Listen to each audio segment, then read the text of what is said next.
Kreu i Partisë Demokratike Sali Berisha ka shprehur publikisht mbështetjen e plotë për kërkesat e protestuesve të bëra një ditë më parë në Tiranë. Në një konferencë për mediat, Berisha deklaroi se opozita do të trajtojë këto kërkesa me seriozitet si në veprimet e saj brenda vendit, ashtu edhe në kontaktet ndërkombëtare. Ne kemi mbështetur plotësisht 5 kërkesat e para dhe mbështetja ndaj tyre përbën një nga motivet më themelore të angazhimit ton total, jo me simbolet dhe sloganet tona, por si antarësi dhe mbështetës të Partisë Demokratike bazuar në fibrën qytetare.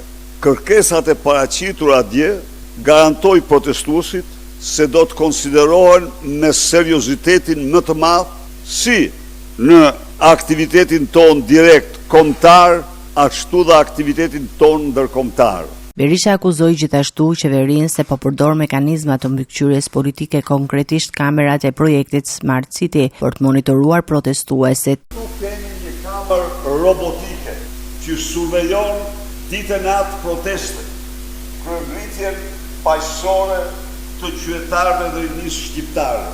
Të tilla kamera janë vendosur në të 4 anët e Tiranës dhe që të gjitha jo në disponim të bashkisë, por në disponim të shtetit polices dhe dhe policisë së shtetit. Në deklaratën e tij, kreu i qeverisë u ndal dhe te intervistat e fundit të kryeministrit Edi Rama në mediat ndërkombëtare, duke kritikuar për gjuhën dhe stilin e komunikimit me publikun dhe gazetarët. Sharjet e pa kualifikueshme që Edi Rama ju bën shqiptarëve në mediat më të mëdha ndërkombëtare.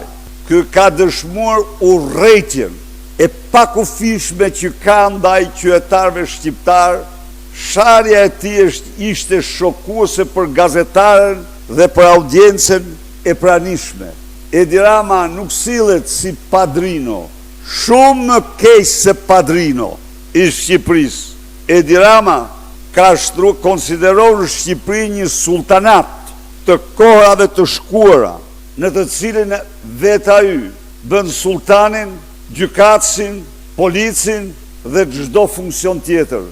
Ndërkohë, protestat në kryeqytet vijojnë për më shumë se 3 javësh, ku organizatorët kanë paraqitur një platformë të gjuar kërkesash ndaj qeverisë. Ato përfshin ndërheqjen e kryeministrit, krijimin e një qeverie tranzitore me mandat 1 vjeçar, ndryshime kushtetuese dhe zgjedhore, si dhe rishikim të një sër ligjeve që lidhen me investimet strategjike, zonat e mbrojtura dhe trashëgiminë kulturore.